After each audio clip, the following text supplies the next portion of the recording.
8 मार्च 2014 मलाइशियन airlines की flight MH370 Kuala Lumpur airport से Beijing के लिए टेक ऑफ करती है। 5.5 घंटे की इस फ्लाइट ने टेक ऑफ तो किया लेकिन आज तक लैंड नहीं कर सकी। तकरीबन 40 मिनट बिल्कुल ठीक उड़ने के बाद ये फ्लाइट अचानक से गायब हो जाती है। The Malaysian Airlines flight disappeared. Malaysia Airlines flight 37 disappeared. The Malaysia Airlines Missing Malaysia Airlines flight MH370 has Appearance of flight MH370. और इस तरह ये बन जाती है दुनिया की सबसे बड़ी एविएशन मिस्ट्री, जिसे अब तक 11 साल गुजरने के बाद भी सॉल्व नहीं किया जा सका। ना तो इस प्लेन का कोई सुराग मिला, ना लोकेट हुआ और ना ही कोई डिब्रीज मिली जिससे कोई सॉलिड कंक्लूजन निकाला जाता। सवाल ये है कि अगर प्लेन ने लैंड नहीं किया तो वो कहाँ गायब हो गया। आइए समझते हैं इस इंसिडेंट को और इससे जुड़ी लेटेस्ट डिस्कवरीज को, जो एक ऐसी डायरेक्शन में पॉइंट कर रही हैं जिस पर कोई ध्यान नहीं दे रहा। 8 मार्च 2014 रात के 12:30 मलाइशियन एयरलाइंस की फ्लाइट MH370 कोलालमपुर से टेक ऑफ के लिए तैयार है। फ्लाइट को जाना है बीजिंग और इसके अंदर बैठे हैं 227 पैसेंजर्स, जिनमें से 10 फ्लाइट अटेंडेंट्स हैं और 2 पायलट्स जो आज इस प्लेन को उड़ाएंगे। कॉकपिट में एक साइड पे बैठे हैं 53 साला कैप्टन ज़ाहरी अहमद शाह। ये मलाइशियन एयरलाइंस के बहुत ही सीनियर और एक्सपीरियंस्ड कैप्टन हैं। इनके साथ दूसरी साइड पर मौजूद हैं फर्स्ट ऑफिसर फारिक हमीद, जो 27 साल के हैं और आज अपनी ट्रेनिंग फ्लाइट कंप्लीट करने के बाद ये सर्टिफाइड हो जाएंगे पायलट बनने के लिए। रात के तकरीबन 12:42 पर फ्लाइट MH370 टेक ऑफ करती है। तकरीबन 25 मिनट के बाद रात के 1:08 पर ये फ्लाइट मलेशियन कोस्ट लाइन को क्रॉस करती है और वियतनाम की डायरेक्शन में उड़ते हुए साउथ चाइना सी के ऊपर पहुंच जाती है। कैप्टन ज़ाहरी रिपोर्ट करते हैं कि प्लेन का लेवल 35,000 फीट है और सारी चीजें बिल्कुल ठीक चल रही हैं। इसके तकरीबन 11 मिनट बाद ये प्लेन पहुंचता है वियतनामीज एयर ट्रैफिक की जुरिस्डिक्शन में। कोलालमपुर एयर ट्रैफिक कंट्रोल से रेडियो पर मैसेज भेजा जाता है, कॉन्टेक्ट हो ची मिन 120.9 गुड नाइट। कैप्टन ज़ाहरी इसके जवाब में कहते हैं गुड नाइट मलाइशियन 370। यहाँ तक सब कुछ बिल्कुल नॉर्मल था। सारे एयर ट्रैफिक कंट्रोलर्स अपनी जुरिस्डिक्शन खत्म होने के बाद सिमिलर मैसेजेस भेजते हैं। इसके बाद प्लेन को नेक्स्ट एयर ट्रैफिक कंट्रोलर से कांटेक्ट करना होता है, लेकिन कैप्टन ज़ाहरी का ये मैसेज प्लेन की तरफ से भेजा गया आखिरी मैसेज था। इसके बाद अचानक से मलाइशियन एयरलाइंस की ये फ्लाइट गायब हो जाती है। वियतनामीज एयर स्पेस में एंटर होने के 30 सेकंड बाद रात 1:21 पर यह प्लेन अचानक से रेडार से गायब हो गया। कोलालमपुर एयर ट्रैफिक कंट्रोलर ने उस वक्त नोटिस नहीं किया और जब थोड़ी देर बाद उन्हें यह पता लगा कि प्लेन रेडार से गायब है तो वो ये सोचकर इग्नोर कर देते हैं कि प्लेन हमारे रेडार की रेंज से बाहर निकलकर वियतनाम की जुरिस्डिक्शन में होगा। लेकिन दूसरी तरफ Vietnam air traffic control centre में एक अलग ही क्योस मचा हुआ था, क्योंकि MH370 इनके एयर स्पेस में एंटर तो हुआ लेकिन अचानक से रेडार से गायब हो गया। वो बार बार प्लेन से कम्युनिकेट करने की कोशिश करते हैं लेकिन कोई जवाब नहीं आता। प्लेन के इस तरह से अचानक से गायब होने और रिस्पॉन्स ना करने के 18 मिनट बाद Vietnamese air traffic controller Kuala Lumpur को बताते हैं कि MH370 अचानक से गायब हो गया है। नॉर्मली ऐसी सिचुएशंस में Kuala Lumpur aeronautical rescue coordination centre को 60 मिनट के अंदर नोटिफाई किया जाना चाहिए था कि प्लेन गायब हो चुका है, लेकिन ये प्रोसेस प्रोलॉन्ग होकर 4 घंटे पर चला गया और इसके बाद इमरजेंसी रिस्पॉन्स शुरू हुआ। उस वक्त सुबह के 6:32 हो चुके थे और ये वो टाइम था जिस वक्त इस प्लेन को बीजिंग में लैंड कर जाना चाहिए था, लेकिन ना तो प्लेन ने लैंड किया और ना ही इसे अभी तक ट्रैक किया जा सका था। तो फौरन से प्लेन को ढूंढने के लिए एक सर्च ऑपरेशन शुरू किया जाता है। इसको समझने के लिए मैप को जरा देखें। प्लेन को जाना था मलेशिया से बीजिंग और बीच में वियतनाम आता है और यहाँ पर साउथ चाइना सी, ये वो जगह है जहाँ प्लेन रेडार से गायब हुआ। तो ये जो सर्च ऑपरेशन था ये बिल्कुल इसी जगह साउथ चाइना सी के बीच में प्लेन को ढूंढने के लिए शुरू किया गया। ये 26 कंट्रीज की इंटरनेशनल इंटरनेशनल कोलैबोरेटिव एफर्ट थी जिसमें 34 शिप्स और 28 एयरक्राफ्ट्स इस गायब हुए प्लेन को ढूंढने की कोशिश करते हैं, लेकिन प्लेन का कोई सुराग नहीं मिलता। इस सर्च ऑपरेशन के शुरू होने के तकरीबन 4 दिन बाद 12 मार्च को एक रिपोर्ट आई कि प्लेन को सिविलियन रडार से गायब होने के बाद उसी रात एक मिलिट्री रडार ने स्पॉट किया था। इसके अकॉर्डिंग इस प्लेन को आखिरी बार रात के 2:22 पर देखा गया, लेकिन हैरानी की बात यह है कि इसका रूट बिल्कुल चेंज था। जिस लोकेशन में इसको स्पॉट किया गया था वो साउथ चाइना सी नहीं बल्कि मलेशिया के वेस्ट में स्ट्रेट ऑफ मालाका थी। मिलिट्री रडार की रीडिंग्स के अकॉर्डिंग ये plane Andaman and Nicobar island की डायरेक्शन में ऊपर जा रहा था, यानी बीजिंग से बिल्कुल अपोजिट साइड पर। इस रिपोर्ट के बाद लोगों की क्यूरियोसिटी और बढ़ जाती है कि प्लेन आखिर कहां गया और बगैर किसी SOS कॉल के इसने अपनी डायरेक्शन क्यों चेंज की। इसके कुछ दिन बाद एक और नया एविडेंस सामने आया जब इन्वेस्टिगेटर्स ने एक सैटेलाइट कंपनी इनमारसेट के डेटा को रीड किया तो पता लगा कि प्लेन ऑटोमेटिकली एक सैटेलाइट से कम्युनिकेट करने की कोशिश कर रहा था। देखा जाए तो ये एक नॉर्मल प्रैक्टिस है। सारे बड़े एयरप्लेन्स अक्सर सैटेलाइट के साथ कांटेक्ट करने की कोशिश करते हैं ताकि अपनी कम्युनिकेशन को और आसान बनाया जाए। एग्जाम्पल के लिए अपने मोबाइल फोन्स को ले लीजिए जो ऑटोमेटिकली नॉन वाईफाई नेटवर्क्स के साथ खुद ब खुद कनेक्ट होने की कोशिश करते हैं। लेकिन यहाँ पर प्रॉब्लम ये थी कि इस प्लेन ने सिर्फ हैंडशेक का सिग्नल भेजा, यानी लॉग इन करने की कोशिश की, लेकिन प्लेन या लोकेशन से रिलेटेड कोई डेटा ट्रांसमिट नहीं किया। तो सैटेलाइट के पास सिर्फ इतनी इंफॉर्मेशन थी कि इस प्लेन ने मुझसे कांटेक्ट करने की कोशिश की थी, लेकिन इसके अलावा कोई दूसरी इंफॉर्मेशन नहीं थी कि ये प्लेन एक्चुअली में किस जगह मौजूद था। तो कुछ साइंटिस्ट और इन्वेस्टिगेटर्स ने सोचा कि इन्हीं हैंडशेक सिग्नल्स को यूज करके प्लेन की लोकेशन का अंदाजा लगाया जा सकता है, जिसके लिए वो देखते हैं सैटेलाइट के एंटीना के एंगल को, क्योंकि जब भी कोई प्लेन सैटेलाइट से कम्युनिकेट करने की कोशिश करता है तो सैटेलाइट का एंटीना ऑटोमेटिकली इस डायरेक्शन में पॉइंट करता है और हर बार कॉन्टेक्ट सिग्नल रिसीव होने के बाद एक डिस्टेंस आर्क यानी लोकेशन के गिर्द एक दायरा खींचा जाता है, जिससे जहाज की एक्चुअल लोकेशन का तो पता नहीं लगता, मगर इतना जरूर पता चलता है कि जहाज सैटेलाइट से एक स्पेसिफिक डिस्टेंस पर इस दायरे के अंदर किसी भी जगह पर मौजूद हो सकता है। इस तस्वीर में आप देख सकते हैं कि 7 अलग अलग सर्कल्स बने हुए हैं। MH370 ने सैटेलाइट को 7 दफा हैंडशेक का सिग्नल भेजा, यानी 7 दफा सैटेलाइट से कम्युनिकेट करने की कोशिश की गई और हर दफा एक अलग सफेद दायरा बना। ये जो यहाँ पर टाइम मेंशन है ये हमें बताता है कि किस वक्त सैटेलाइट को ये सिग्नल रिसीव हुआ। इन सारे सर्कल्स में ये 7वां दायरा सबसे ज्यादा इंपॉर्टेंट है क्योंकि ये हमें लेटेस्ट टाइम के साथ साथ आखिरी पॉइंट भी बताता है जब प्लेन ने सैटेलाइट से कम्युनिकेट करने की कोशिश की। मगर यहाँ पर मसला ये है कि ये circle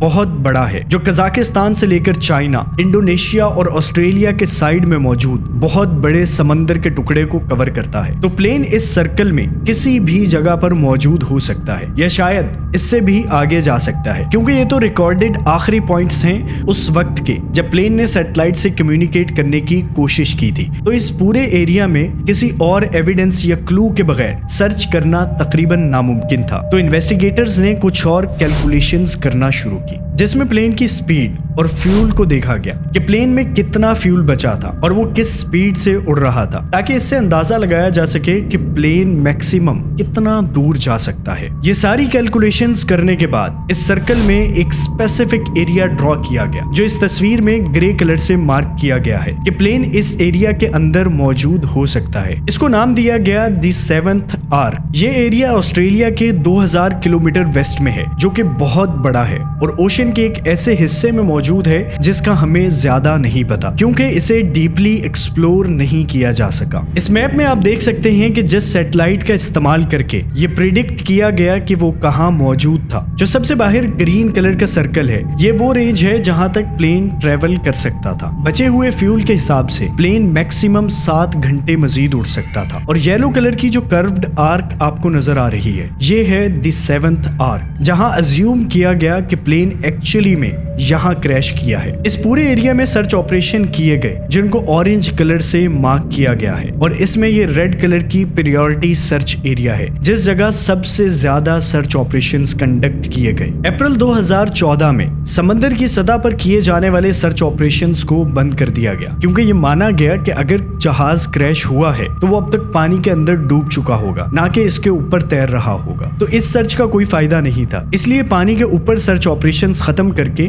deep ocean search conduct की जाने लगी। ये दुनिया का सबसे बड़ा और महंगा सर्च ऑपरेशन था जो कई सालों तक MH370 को तलाश करने के लिए चलता रहा। जुलाई 2015 में प्लेन का पहला टूटा हुआ हिस्सा डिस्कवर किया गया और यही था पहला बड़ा ब्रेक थ्रू। इससे पहले प्लेन का कोई नामो निशान नहीं था। ये एक फ्लैपरॉन था जो समंदर में तैरता हुआ रीयूनियन आइलैंड पर आकर मिला। ये मेडागास्कर के ईस्ट में एक छोटा सा आइलैंड है। यहाँ से मिलने वाली प्लेन की डिब्री को चेक करने के बाद कंफर्म किया गया कि ये MH370 के बोइंग 777 की है। लेकिन इसके बाद कई सालों की कोशिश के बावजूद भी मजीद कुछ खास नहीं मिला। 2017 में 3 साल तक सर्च ऑपरेशन कंडक्ट करने और $150 मिलियन से ज्यादा स्पेंड करने के बाद इस ऑपरेशन को फेलियर कंसीडर करते हुए ऑफिशियली बंद कर दिया गया। लेकिन अगले ही साल 2018 में एक American company ocean infinity search operation दोबारा कंडक्ट करने के लिए मलेशियन गवर्नमेंट से बहुत ही स्ट्रेंज कॉन्ट्रैक्ट साइन करती है जिसमें कहा गया कि इस सर्च के दौरान अगर हमें प्लेन नहीं मिला तो हम कोई फीस नहीं चार्ज करेंगे। ये कॉन्ट्रैक्ट रिस्की जरूर था लेकिन ओशन इन्फिनिटी के पास एडवांस्ड टेक्नोलॉजी थी जो अब तक इस ऑपरेशन में इस्तेमाल नहीं की गई थी। फाइनली ये सर्च ऑपरेशन स्टार्ट किया जाता है। सबसे पहले पूरे ओशन फ्लोर की मैपिंग की गई जिसमें नेक्स्ट लेवल AUVs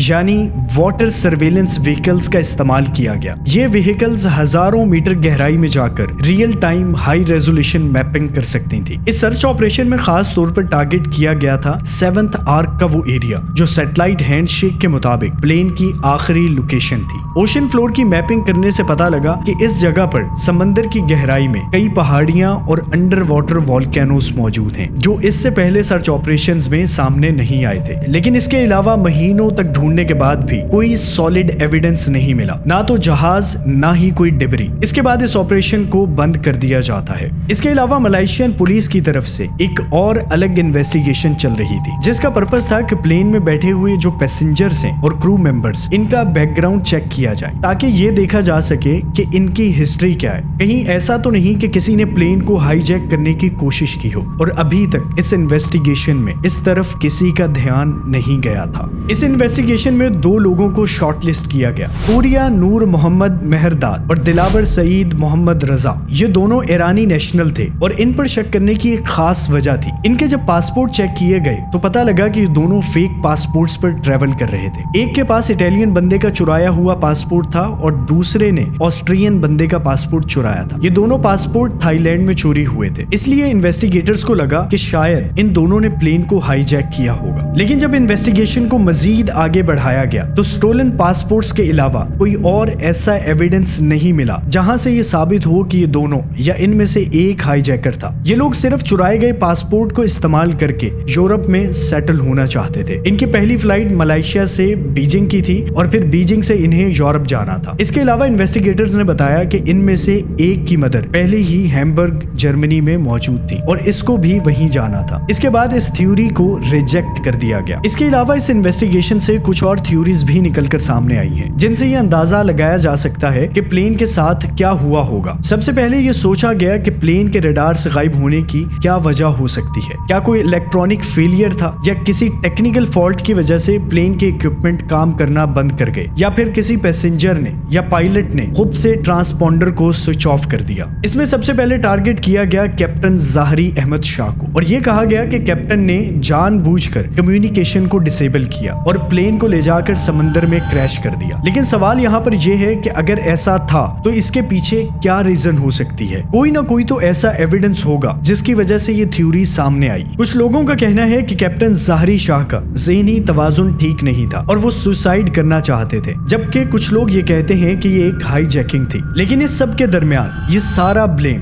कैप्टन ज़ाहरी शाह पर क्यों डाला जा रहा है। इस पूरी थ्योरी के कुछ इंपॉर्टेंट पॉइंट्स हैं जिनको बेस बनाकर इस तरह की बातें बनाई गई। सबसे पहला पॉइंट ये है कि जो प्लेन ने 180 डिग्री का टर्न लिया था वियतनाम से वापस मलेशिया की तरफ, अचानक से इस तरह का टर्न ऑटो पायलट खुद से नहीं ले सकता। तो यहाँ पर यह कहा गया कि पायलट ज़ाहरी शाह ने इंटेंशनली प्लेन को 180 डिग्रीज पर खुद मोड़ा होगा। दूसरा इंपॉर्टेंट पॉइंट ये है कि इस प्लेन को थाईलैंड और मलेशिया के बॉर्डर के बिल्कुल बीच में जानबूझकर उड़ाया गया ताकि ये प्लेन जो है दोनों मुल्कों की एयरबेस के रडार से बचाया जा सके। तीसरा पॉइंट बहुत ही इंटरेस्टिंग है। कैप्टन ज़ाहरी शाह के घर को जब चेक किया गया तो इन्वेस्टिगेटर को मिला एक फ्लाइट सिमुलेटर। ये कोई इतनी इंपॉर्टेंट चीज नहीं थी क्योंकि नॉर्मली जो पायलट्स होते हैं इस तरह के सिमुलेटर्स का इस्तेमाल करते हैं, लेकिन ज़ाहरी शाह ने गेम खेलने के लिए अपने फ्लाइट सिमुलेटर में एक पाथ ड्रॉ किया था और कोइंसिडेंटली ये पाथ तकरीबन वहीं से गुजरता था जिस रूट से फ्लाइट MH370 गायब हुई। अब इस थ्योरी को सुनने के बाद ऐसा लगता है कि शायद यही हुआ होगा, लेकिन इसके काउंटर में भी कई आर्ग्यूमेंट्स आते हैं। सबसे पहले इस ऑपरेशन के ऑफिशियल इंचार्ज ने इस थ्योरी को डिनाई किया। उन्होंने कहा कि कैप्टन ज़ाहरी बहुत ही एक्सपीरियंस्ड पायलट थे और सब लोग इनकी रिस्पेक्ट करते थे। ना तो इनकी कोई फैमिली प्रॉब्लम सामने आई और ना ही इन्हें कोई फाइनेंशियल प्रॉब्लम था। इसके अलावा पास्ट में भी इनका कोई ऐसा बिहेवियर नहीं रहा जिसकी बेस पर कैप्टन ज़ाहरी शाह पर शक किया जाए। लेकिन अगर फिर भी मान लिया जाए